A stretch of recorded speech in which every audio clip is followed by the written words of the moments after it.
எனக்கு என் வாழ்க்கையை விட என் தங்கச்சியோட உசுரை காப்பாத்துறதா ரொம்ப முக்கியம். அவங்க எப்படி இதுக்கு ஒத்துக்கிட்டாங்க? அவங்க எங்க ஒத்துக்கிட்டாக, நான் ஒத்துக்க வச்சேன். என் புருஷனுக்கு நானா ரொம்ப உசுரு. அவங்க என்ன தவிர வேற ஒருத்தைய கனவுல கூட நினைச்சு பார்க்க மாட்டாக. நான் உண்மைய சொல்லியிருந்தா அவங்க கண்டிப்பா என் தங்கச்சி உசுருக்காக இந்த கல்யாணத்துக்கு சம்மதம் சொல்லிருப்பாக. ஆனா அதுல அவளை பரிதாபமா பார்க்க ஆரம்பிச்சிருப்பாக. அதான் அவங்களுக்கு என் மேல இருக்கிற பாசத்துல மிரட்டி சத்தியம் வாங்கி இந்த கல்யாணத்துக்கு ஒத்துக்க வச்சேன். என் தங்கச்சி நான் எடுத்த இந்த முடிவால என் வாழ்க்கை பாதிச்சிரும்னு இதுக்கு சம்மதிக்காம வீட்டை விட்டு ஓடி போயிட்டா. அப்புறம் அவளையும் ஒரு வழியா சமாதானம் பண்ணி இந்த கல்யாணத்துக்கு ஒத்துக்க வைக்கிறதுக்கு நான் ரொம்ப கஷ்டப்பட்டுட்டேன் சாமி. கூட பிறந்த உறவா இருந்தாலும் தோளுக்கு மேல வளர்ந்ததுக்கு அப்புறம் பகையாளியாவும் பங்காளியாவும் தான் பாக்குறாங்க. ஆனா நீ அவ உசுரை காப்பாத்த உன்னை இழந்து நீ போராடிட்டு இருக்கிற. உனக்காக வருத்தப்படுறதா இல்ல உன்னை நினைச்சு பெருமைப்படுறதான்னு எனக்கே தெரியல. எல்லாரும் புண்ணியத்துக்காகவும் வேண்டுதலுக்காகவும் காசை தானம் பண்ணுவாங்க, அன்னத்தை தானம் பண்ணுவாங்க, முடிய காணிக்கை செலுத்துவாங்க. ஆனா நீ எல்லாத்துக்கும் மேல உன் தங்கச்சி உசுருக்காக உன் தாலியவே தானம் பண்ணி நீ வசந்துட்டமா. உன் நல்ல மனசுக்காகவே கடவுள் மனசிறங்கி வந்து உன் தங்கச்சி உசுரை காப்பாத்துவாரு. உன் நம்பிக்கை வீண் போகாது.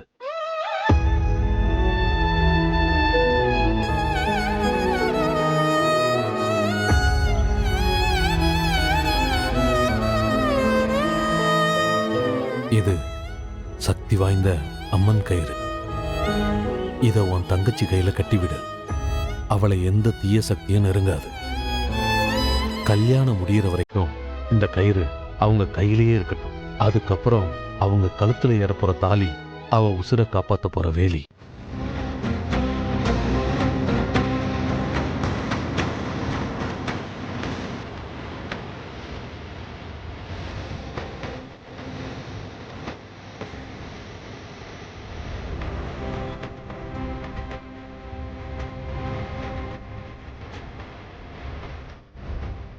இது கல்யாணத்துக்கு முன்னாடி நடக்க போற சடங்குக்கு நாள் குறிச்சிருக்கேன். இன்னும் 3 நாள்ல முகூர்த்த கால் நட்டுட்டு கல்யாண வேலையை தொடங்குங்க.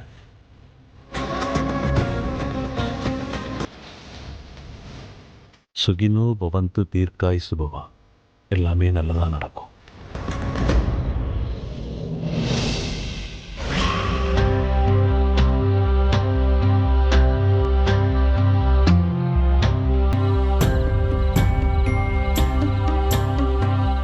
நான் அவன் மேல வச்சிருந்த பாசத்தை திசை திருப்பி சாக போறேன்னு மிரட்டி என்கிட்ட சம்மதம் வாங்கிட்டான். நானும் அவ தப்பான முடிவுக்கு போயிடக்கூடாதுன்னு சொல்லி ஒத்துக்கிட்டேன். இருந்தாலும் எனக்கு ஒரு நம்பிக்கை இருந்துச்சு, எப்படியும் இந்த கல்யாணத்துக்கு நீ சம்மதிக்க மாட்டேன்னு நினைச்சேன்.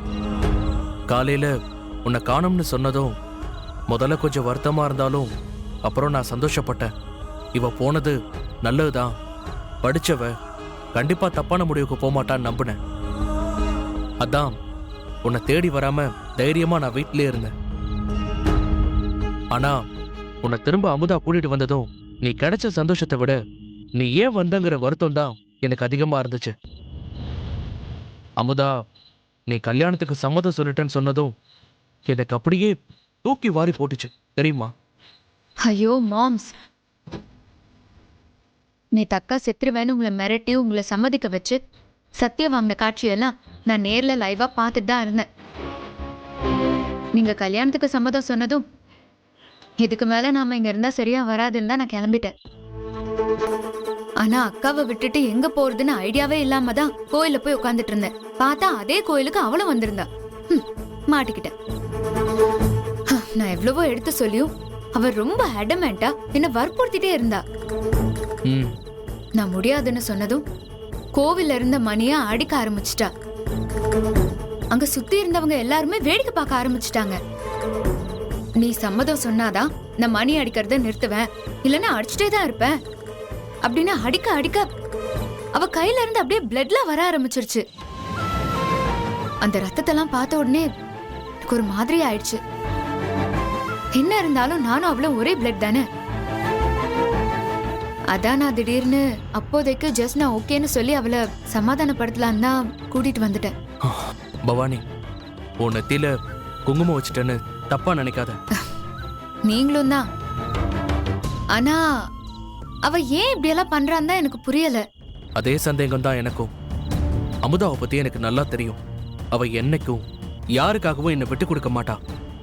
எனக்காக அவ குடும்பத்தையே தூக்கி போட்டுட்டு என்னை வாத்தியார் ஆக்குனவ. இன்னைக்கு என்னையே விட்டு கொடுக்க என்ன காரணம்? உன்னை பிரிய முடியாம கூட வச்சுக்கிறேன்னு சொல்றதெல்லாம் ஒரு காரணமா படல. அவ தப்பா யோசிக்கிறவெல்லாம் இல்ல. எனக்கும் தெரியும். சரி, இப்போதைக்கு அவ ரூட்லயே போய் இந்த கல்யாணத்தை எப்படி நிறுத்தலான்னு யோசிப்போம். இல்லனா அவ தப்பான முடிவுக்கு போயிடுவா. நானும் அதுக்கு தான் பொறுமையா இருக்கேன். எப்படியும் இந்த கல்யாணத்தை ஸ்டாப் பண்ணிடலான்னு எனக்கு நம்பிக்கை இருக்கு. அவ வாழ்க்கையில பங்கு போடலாம் எனக்கு விருப்பம் இல்லை. மச்சினிச்சி சுமாரா இருந்தாலே பிராக்கெட் போடுற ஆம்பளைங்களுக்கு மத்தியில பொண்டாட்டி மாதிரியே சூப்பரா ஒரு மச்சினிச்சி இருந்தும் பொண்டாட்டியே கல்யாணத்துக்கு சம்மதம் சொல்லியும் நீங்க இவ்ளோ ஜென்டில்மேனா இருக்கீங்க. உங்களை மாதிரி ஒரு ஹஸ்பண்ட் கிடைக்க என் அக்கா ரொம்ப கொடுத்து வச்சிருக்கணும். இல்லம்மா, உங்க அக்கா மாதிரி பொண்டாட்டி கிடைக்க நான் தான் கொடுத்து வச்சிருக்கணும். என்ன இருந்தாலும் பொண்டாட்டியை விட்டு கொடுக்க மாட்டீங்க. ஓங்க, நீங்க 2 பேரும் இங்க இருக்கீங்களா? நான் வீடு முழுக்க தேடிட்டு இருக்கேன். அதெல்லாம் அமுதா, நான் மொட்டை மாடியில் நின்றுட்டு இருந்தேன். எதாச்சியா பவானி வந்தா. சும்மா பேசிட்டு இருக்கோம். அட இதுல என்னங்க இருக்கு? நாளைக்கு உங்க பொண்டாட்டியா வரப்போறவ கல்யாணத்துக்கு முன்னாடி பேசி பழகிறது நல்லது தானே. அப்பதானே ஒருத்தரை பத்தி ஒருத்தர் புரிஞ்சுக்க முடியும். சரி, நான் வந்த விஷயத்த மறந்துட்டு வேற என்னென்னமோ பேசிட்டு இருக்கேன் பாருங்க. நான் சொல்லிட்டு கிளம்பிடுறேன். நீங்க பேசும்போது நான் எதுக்கு நடுவுல? ஏய், என்ன பேசுற? அவ எனக்கு பொண்டாட்டியா வர போறவனா நீ யாரு? நீ என் பொண்டாட்டி. அந்த நினைப்பு இருக்கா உனக்கு? சத்தியம் பண்ணிட்டேன்னு பேசாம இருக்கேன். அதுக்குன்னு ரொம்ப பண்ணாத அமுதா. ஆமா, நீ மிரட்டி தான் எங்களை சம்மதிக்க வச்சிருக்க. நாங்களா ஒன்னும் புடிச்ச ஒன்னும் சேரல. யார் தான் இங்க புடிச்சு கல்யாணம் பண்ணிக்கிறா? எல்லா வாழ்க்கையையும் போற போக்குல புடிச்ச மாதிரி அமைச்சுக்க வேண்டியதுதான். உங்களுக்கு பிடிக்குதோ பிடிக்கலையோ, இவர் தான் உன் புருஷன், இவ தான் உங்க பொண்டாட்டி. எங்க இந்த கயிறை அவ கையில கட்டுங்களேன். என்ன பாக்குறீங்க? இது அம்மனோட கயிறு, சக்தி வாய்ந்தது. கல்யாணம் முடியற வரைக்கும் இது பவானியோட கையிலேயே இருக்கட்டும். அப்போதான் காத்து கருப்புன்னு எதுவுமே அண்டாது. என்னங்க, கட்டி விடுங்க. எங்க என்னங்க யோசிக்கிறீங்க? குங்குமமே வச்சாச்சு. இந்த கயிறை கட்ட ஏன் இப்போ தயங்குறீங்க? புடிங்க. ம்.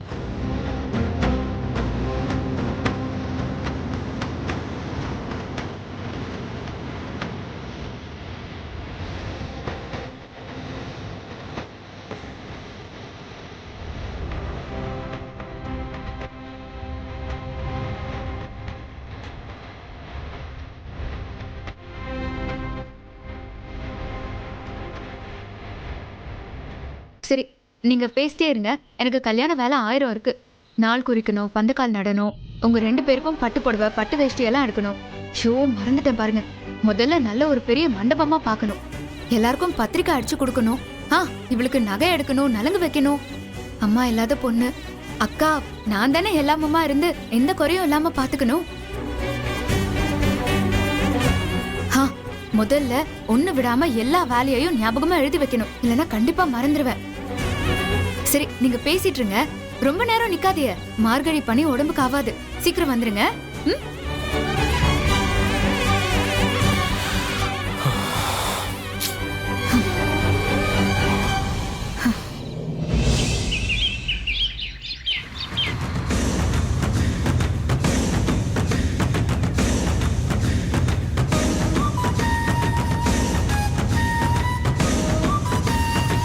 பழனி,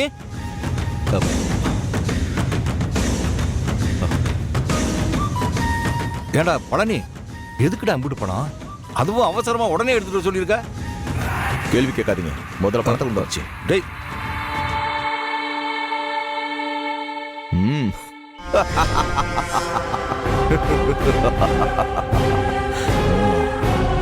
டேய் பழனி, எதுக்கியா பணம் சொல்லியா? சிரிக்கிறதே சரியில்லையே. டேய் எனக்கு பயமா இருக்கு ராஜா, சொல்லு. அப்புச்சி, வயசான காலத்துல எதுக்கு இம்பிட்டு பதறீங்க? கொஞ்சம் பொறுங்க.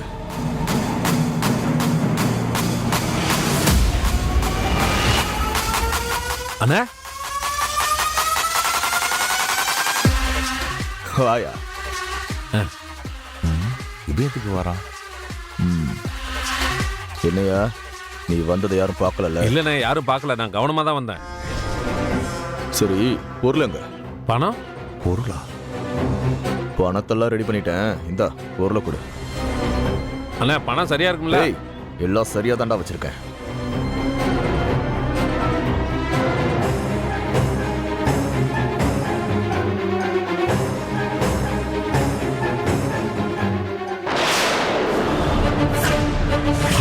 டேய் என்னடா?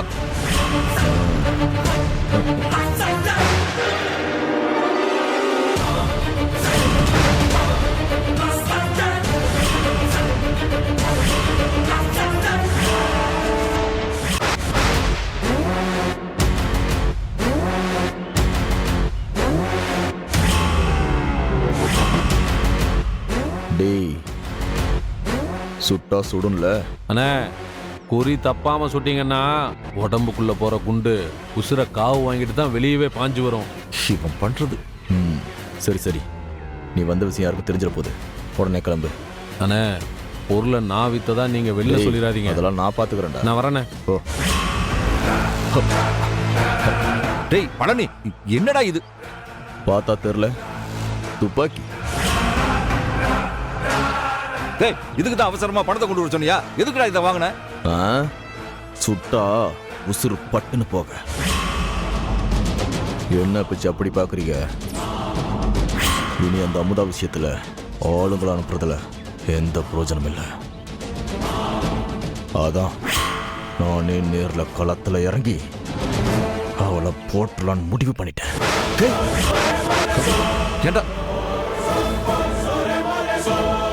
நாளைக்கு அவ தங்கச்சிக்கு மண்டபத்துல கல்யாணம் பண்ண ஏற்பாடு பண்ணிருக்கா. அதே மண்டபத்துல வச்சு அவ கதையை முடிச்சு கருமாதி பண்றேன். ஏண்டா? டேய் மவனே, என்னடா இது கிறுக்குத்தனமா யோசிச்சுக்கிட்டு இருக்க? டேய், உன்னை வெளியில போலீஸ்காரங்க கண்கொத்தி பாம்பு மாதிரி தேடிக்கிட்டு இருக்காங்கடா. இந்த நேரத்துல போய் அமுதாவை கொள்றேன்னு நீ துப்பாக்கி எடுத்துக்கிட்டு வெளியே வந்தேன்னா போலீஸ்காரங்க உன்னை பிடிச்சி தூக்குல போட்டு வாங்கடா. இப்ப என்ன, உனக்கு அமுதாவை கொலை பண்ணி முடிக்கணும், அவ்வளவுதானே? நான் ஆளுங்களை அனுப்புறேன்டா, நீ அவசரப்பட்டு வெளியே வராதடா. அப்புச்சி, நான் யாரையும் நம்புறதா இல்ல. இனியும் அந்த அமுதா கிட்ட தோக்குறதா இல்ல. அவ உசுரோட இருக்கிற ஒவ்வொரு நிமிஷமும் எனக்கு அவமானமாவும் அசிங்கமாவும் இருக்கு. ஏதாவது சின்ன சத்தம் கட்ட கூட யாராவது வராங்க போல மாட்டிக்க போறேன்னு பயத்துல இருக்க. தூக்க வர மாட்டேங்குது அப்புச்சி. அவ செத்தாதான் நான் நிம்மதியா இருக்க முடியும். நான் சாகிறத பத்தி எனக்கு கவலை இல்ல. ஆனா எனக்கு முன்னாடி அவ சாகணும். டேய் ஏண்டா, நீ சாகுறத பாக்குறதுக்கடா உன்னை ஊட்டி ஊட்டி வளர்த்த. ஊர் பையக வயிற்றுல அடிச்சு அம்புடி சத்தையும் உனக்காக சேர்த்து வச்ச. டேய், இது எல்லாத்தையும் நீ அனுபவிக்கணும்னா நீ நல்லா இருக்கணும்டா.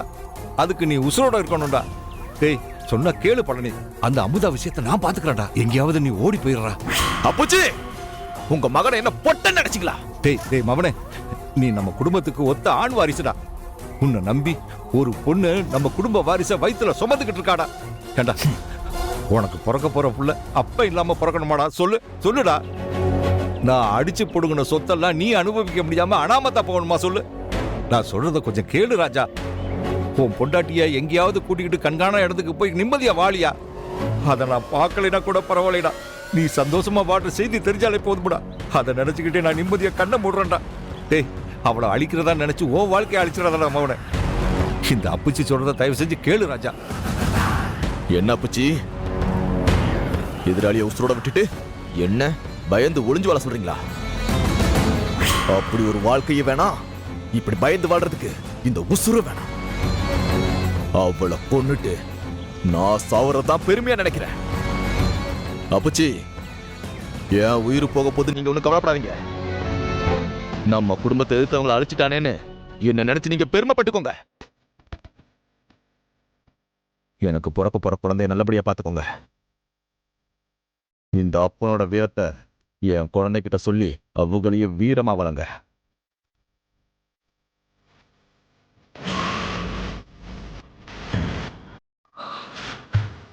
ஏ அமுதா, ஓ ஏம வர்றண்டி.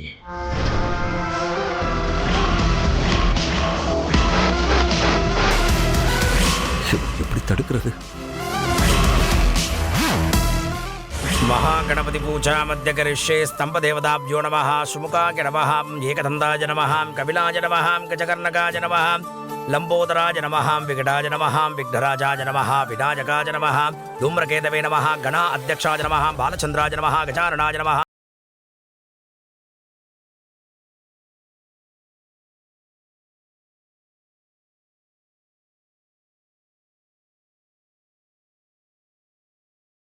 போறது. நான் பண்ற சாங்கியெல்லாம் பண்ணிட்டேன். மாப்பிளையும் பொண்ணையும் வர வச்சுட்டேன்னா மத்த சாங்கியெல்லாம் பண்ணிடுவேன். சித்தப்பா, உள்ள போய் அவங்கள கூட்டிட்டு வாங்க.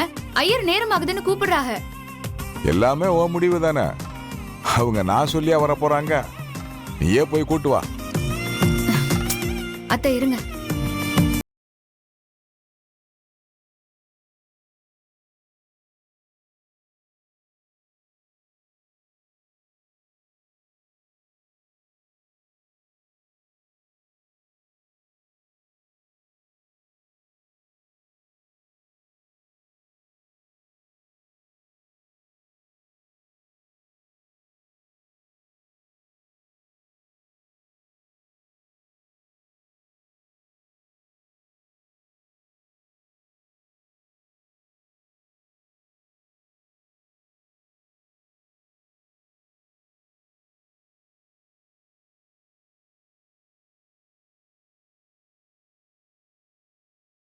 அக்கா,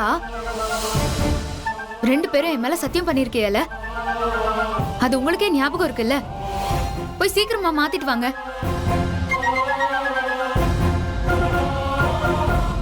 போங்க.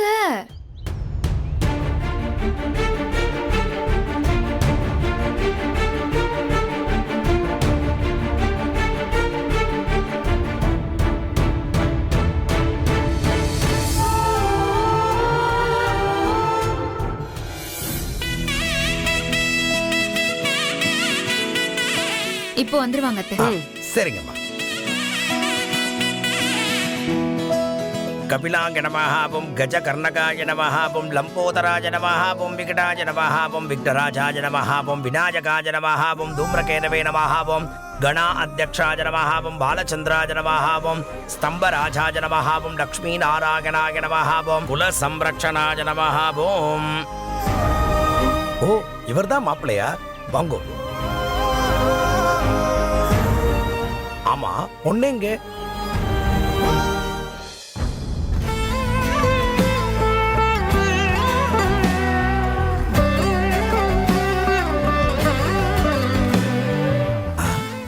என்ன நீங்க 2 பேரும் ஒன்னா இருக்கலே? ஒரு ரெட்டப்பிறவியா? இதுல யார் அக்கா யார் தங்கச்சி? நான் தான் அக்கா, அவ என்னோட தங்கச்சி. ஓ அப்படியா? உங்க வீட்டுக்காரங்கம்மா? இவங்கதான். இவர்தானா? மாப்பிள்ளை இவர்தான் சொன்னீங்க? கல்யாண மாப்பிள்ளையும் இவங்கதான், என் புருஷனும் இவங்கதான்.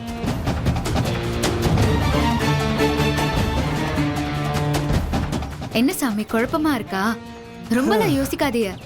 நல்ல நேரம் முடியறதுக்குள்ள இந்த கல்யாணம் நல்லபடியா நடக்கணும்னு பந்தக்காலம் மட்டும் நட்டு வச்சிருங்க. நமக்கு எதுக்கு வம்பு? நம்ம வந்த வேலையை பண்ணிட்டு போவோம். வாங்க, இப்படி வந்து நவதானியத்தை கையில் எடுத்துக்கிட்டு பகவானை நல்லா பிரார்த்தனை பண்ணிட்டு இந்த பாலை ஊத்திட்டு கம்ப நட்டுடுங்கோ.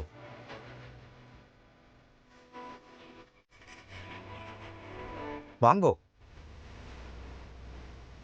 இதை எடுத்துக்குங்கோ. सर्वमङ्गलमाङ्गल्ये शिवे सर्वार्थसाधके शरण्ये त्र्यम्बके गौरी नारायणि नमोऽस्तु ते महादेवेश विद्महे विष्णुपत्मेश धीमहि तन्नो लक्ष्मी प्रचोदयात् கடவுளே, இந்த கல்யாணம் எப்படியாவது நிக்கணும். என் அக்கா மனசு மாறணும். नमस्तस्यै नमो नमः सिद्धिबुद्धिप्रदा देवी भक्तिमुक्तिप्रदायिनी मन्त्रमूर्ति सदामूर्ति महालक्ष्मी नमोऽस्तु ते श्वेताम्बरधरे देवी वडमूलनिवासिनी सर्वपापहरे देवी கடவுளே, இந்த கல்யாணம் எப்படியாவது நிற்கணும். என் பொண்டாட்டி மனசு மாறணும். धनं सूर्यो धनं वसुः धनमिन्द्रो बृहस्पतिर्वरुणं धनमस्तु ते अनुग्रहनिपाय विद्महे पुत्राय धीमहि तन्नो वास्तुपुरुषः प्रचोदयात् आदित्यादिनवग्रहदेवता नमः என் மருமக அவ தங்கச்சிக்காக தான் இந்த தியாகத்தை பண்றா. இந்த நிலைமை வேற யாருக்கும் வரக்கூடாது. அவ மனசை இவங்க புரிஞ்சுக்கணும். देवता रामदेवता नखदेवता यो नमः अनन्तकोटि கொஞ்சம் தள்ளுங்க. எக்காரணத்தை கொண்டு இந்த கல்யாணம் நடக்கக்கூடாது. நடக்கவும் விட மாட்டேன்.